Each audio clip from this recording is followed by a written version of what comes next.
Hello दोस्तों, welcome back. इस video में बहुत इंपॉर्टेंट टॉपिक के बारे में बात करने वाला हूँ कि लोग स्टॉक मार्केट में पैसा क्यों डुबाते हैं। मतलब कई सारी चीज़ स्टॉक मार्केट में आपके लिए ऐसा बना के दिया हुआ है जो आपके बेनिफिट के लिए, आपके फ़ायदे के लिए है, लेकिन या तो लोग उसको गलत समझते हैं या लोगों के अंदर लालच बहुत ज़्यादा बढ़ जाता है, जिसके वजह से उसका इस्तेमाल वो गलत तरीके से करते हैं और उससे भयंकर लॉस करते हैं। तो अभी का जो सिचुएशन अगर देखेंगे तो मार्केट बहुत डाउनफॉल में आपको देखने के लिए मिल रहा है। तो ऐसे टाइम में क्या है, हमको लर्निंग पे ज़्यादा ध्यान देना चाहिए। हम लोग का स्टॉक्स के बारे में तो पढ़ते ही हैं, लेकिन उसके अलावा और भी जो ऐसी चीज़ सीख सकते हैं जिनमें आप फ्यूचर में जाके आप स्टॉक मार्केट से जो आपको लॉस हो सकता है उससे आप बच सकते हैं। तो इन सब चीज़ों के ऊपर भी बहुत ज़्यादा ध्यान देना चाहिए, क्योंकि मार्केट में कुछ खास अभी पैसा बन नहीं रहा है। जिनका पैसा ऑलरेडी बन चुका था वो या तो नीचे आ रहा है या कोई इंप्रूवमेंट आपको देखने के लिए नहीं मिल रहा है। भले ही कंपनी अच्छा कर रही है, बट स्टॉक के प्राइस में कुछ मूवमेंट देखने के लिए नहीं मिल रहा है। तो इस टाइम पे हमको लर्निंग पे बहुत ध्यान देना चाहिए। तो इसी के लिए मैंने आपके ऊपर वीडियो बनाया कि दो ऐसे टूल्स जो बनाया गया था इन्वेस्टर्स के सुविधा के लिए, उनको फैसिलिटेट करने के लिए, उनके ट्रेडिंग को इजी करने के लिए, बट उसका इस्तेमाल करके लोग अभी बहुत ज़्यादा पैसा डुबा रहे हैं। मतलब जिस चीज़ के लिए वो टूल बना था उसका गलत इस्तेमाल होकर लोग अपना खुद का ही नुकसान कर रहे हैं। तो जो सबसे पहला टूल और बहुत कॉमन है वो है ऑप्शन ट्रेडिंग।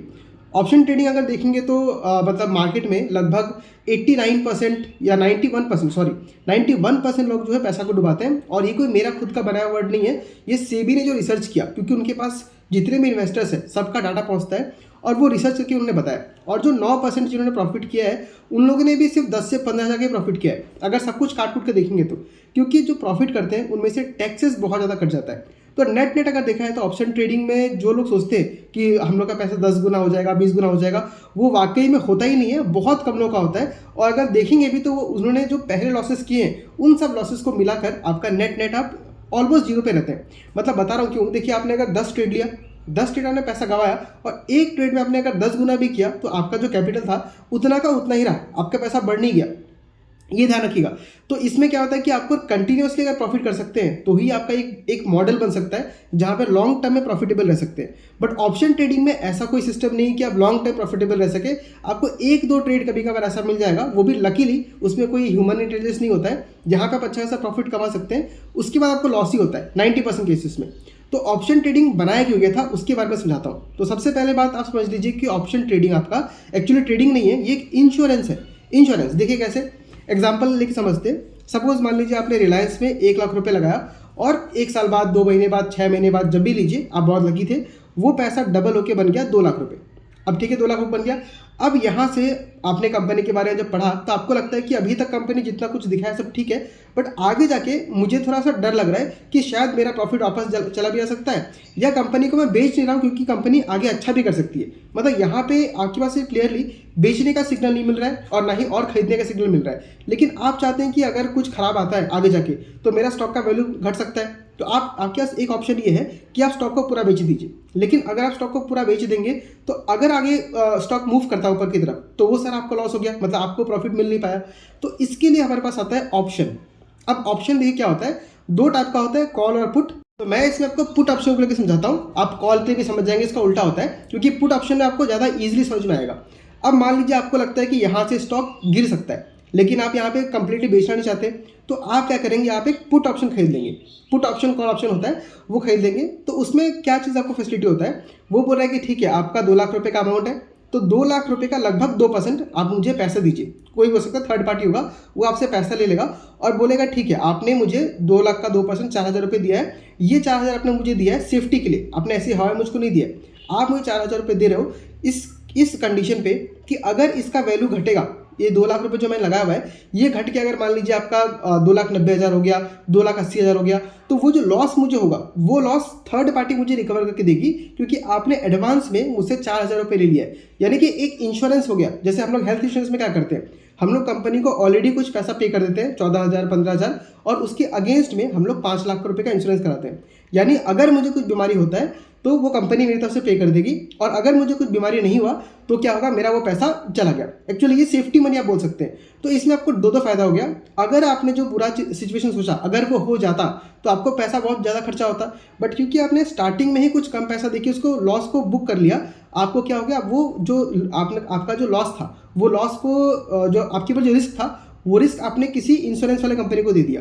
तो यहाँ पे सेम, अगर आपका स्टॉक नीचे आता है तो नीचे आने से जो आपको जो लॉस होगा, उसका जो रिस्क होगा, वो रिस्क आपने किसी और को दे दिया और उसके बदले में आपने अपने प्रॉफिट का 4000 रुपीज़ को दे दिया।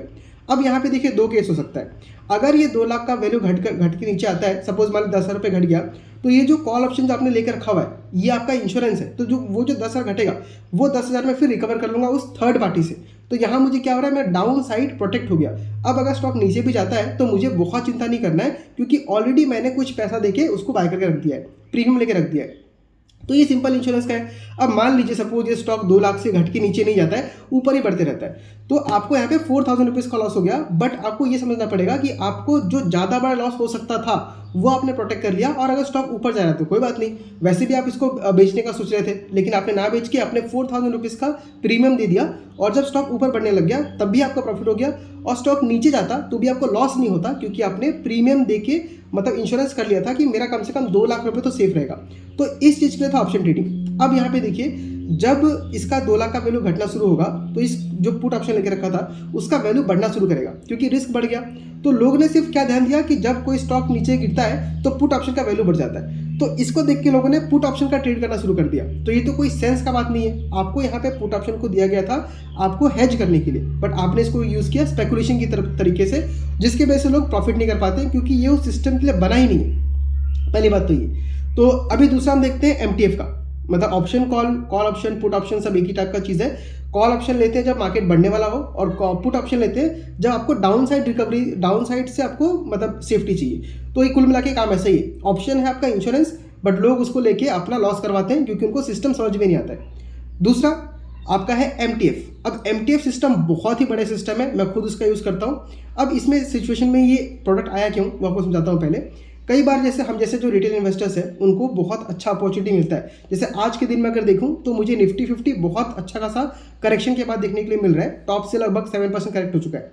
तो ये मौका डाउन साइड होने के बाद भी बहुत अच्छा है कि हम यहाँ पे एक लमसम इन्वेस्टमेंट कर सकते हैं, बड़ा अमाउंट कर सकते हैं, जो कि आने वाले 2-3 सालों में हमको बहुत अच्छा रिटर्न देगा। अब मेरे पास तो उतना पैसा है नहीं, तो मैं क्या कर सकता हूँ, मैं अगर मेरे पास अगर मान लीजिए 10,000 रुपीज़ भी है तो उसका 4 गुना तक में एमटीएफ में मुझे लोन मिल जाता है। मतलब आपको जीरोधा कंपनी लोन देगी और आप उतने शेयर्स को होल्ड कर सकते हैं। तो उसका सिस्टम कैसा देखिए, अगर आज मुझे कोई चीज़ सस्ते वैल्यूएशन पे मिल रहा है तो मैं जीरोधा से कंपनी से लोन लेके उस स्टॉक खरीद सकता हूँ, और आने वाले 1-2 महीने के अंदर 3 महीने के अंदर मैं उस पैसे को पे करके वो जो शेयर्स था मैंने सस्ता पे खरीद कर रख लिया। तो ये काम मैंने कई बार कर चुका हूँ और इस बार भी मैंने किया है। जब भी कोई स्टॉक बहुत ज़्यादा मुझे सस्ते वैल्यूएशन में मिलता है और उस टाइम पे अगर मेरे पास कैपिटल नहीं है तो मैं अपना इनिशियल कुछ कैपिटल लगा के बाकी शेयर्स को मैं लोन पे ले लेता हूँ, और उन शेयर्स को मैं धीरे धीरे करके आगे आने वाले 1-2-3 महीने में मैं उसको पूरा फुल्ली पे कर देता हूँ, जिसकी वजह से मुझे क्या होता है, मुझे सस्ते वैल्यूएशन पे स्टॉक मिलते हैं। क्योंकि आपके पास भी ये पढ़ना हमेशा आता होगा कि जब स्टॉक का बहुत अच्छा खासा डाउनफॉल देखने को मिलता है तो कई बार ऐसा होता है कि हम लोग के पास उस टाइम पे कैपिटल नहीं होता है। तो नॉर्मली हम लोग क्या करते हैं, किसी दोस्त को फ़ोन लगाते हैं या किसी जान पहचान वाले को फ़ोन लगा के बोलते हैं कि कुछ पैसे तो दो, मुझे इन्वेस्ट करना है, और उनमें से हम कुछ प्रॉफिट शेयरिंग कर लेंगे। तो उससे बचने का तरीका सबसे सिंपल ये है कि आपके पास कम कैपिटल है, आप जाके उसमें से आराम से ट्रेड लीजिए और उसको धीरे धीरे करके पे कर दीजिए।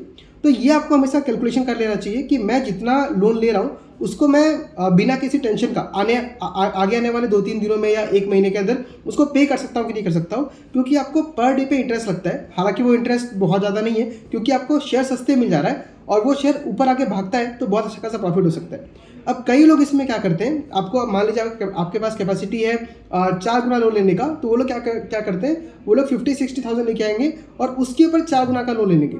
तो 60 का 4 गुना मतलब आपका लगभग 2,40,000 का। अब 2,40,000 का वो लोग लेके रख लेते हैं, उनको लगता है स्टॉक बहुत भागेगा, लेकिन कभी कभी क्या होता है स्टॉक भागता भी नहीं है, लेकिन उनका तो इंटरेस्ट लग रहा है, उनको पे तो करना है, तो उन्होंने अपने कैपेसिटी से ज़्यादा का लोन ले लिया। इसकी वजह से उनको फिर दिक्कत होता है, और जब शेयर गिरने लगता है तो उनको मार्जिन मनी देना पड़ता है। तो ये सब कैलकुलेशन आपको पहले करना है, आपको उसको समझ के उस टूल को यूज़ करना है। अगर आप उसको समझ के अच्छे से यूज़ नहीं करेंगे तो वह आपकी उल्टा नुकसान करेगा। कई बार ऐसा क्या होता है कि आपने एमटीएफ में ले तो लिया, लेकिन स्टॉक क्योंकि 50% नीचे आया तो आपको अब सिर्फ इंटरेस्ट नहीं भरना है, अब आपने जो लोन अमाउंट लेके रखा था उसको ही फिलअप करना है। तो एक मतलब लॉस होते हुए स्टॉक को फुलफिल करना, मतलब एक तो ऑलरेडी आपको लॉस हो रहा है, आप उसको पैसा फुल पे करोगे फिर भी आपका पैसा रिकवर नहीं हो रहा है, आप सिर्फ लॉस को रिकवर कर रहे हो, तो ये बहुत पेनफुल होता है। तो ये करने का सिस्टम मैंने खुद के लिए निकाला है कि जनरली मैं क्या करता हूँ, ETF में ही MTF ट्रेड करता हूँ। और कभी कभार, कभी बहुत रेयरली, जब मुझे कोई स्टॉक बहुत ऐसा लगता है कि ये आगे जाके बहुत अच्छा परफॉर्मेंस दिखा सकता है और मेरे पास कैश नहीं होता है, उस टाइम में मैं MTF का यूज़ करता हूँ। जैसे अभी मैंने जीना सीखो का कुछ स्टॉक्स ऐड किया है, लेकिन वो मैंने उतना ऐड नहीं कर लिया जो मैं उसको फुलफिल ना कर पाऊँ। मैं आगे आने वाले 1-2 महीने के अंदर उसको फुल्ली पे करके वो जितने भी शेयर्स थे वो मेरे नाम पे हो जाएंगे, तब मुझे उसमें इंटरेस्ट पे नहीं करना पड़ेगा।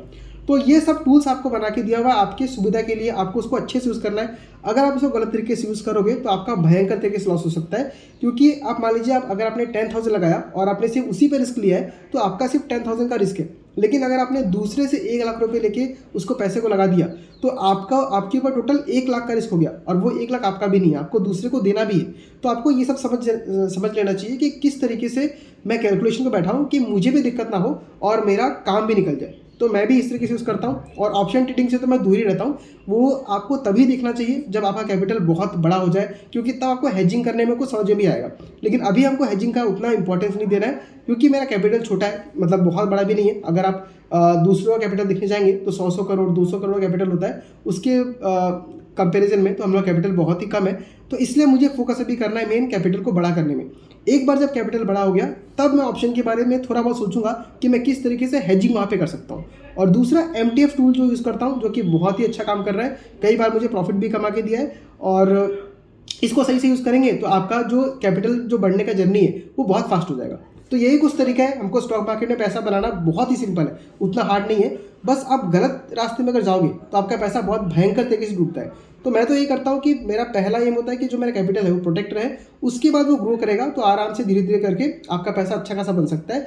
स्टॉक मार्केट में पैसा कमाने का यही एक सिंपल तरीका है। अगर इससे यहाँ वहाँ भटकेंगे, आप किसी टिप्स में जाने का ट्राई करेंगे, किसी टेलीग्राम चैनल को ज्वाइन करेंगे, मतलब टिप्स वाले को ज्वाइन करेंगे, तो आपको लॉसेस ही होगा। बहुत ज़्यादा मैंने देखा है कि लोग लॉस करते हैं और उसके बाद वो मार्केट से दूर भाग जाते हैं और बोलते हैं कि नहीं मेरे लिए FD ठीक है, मैं मार्केट में इन्वेस्ट नहीं करूँगा। तो इस तरीके से नहीं करना है, मार्केट में आइए, पैसा बनाइए और अच्छे तरीके से पैसा बनाइए।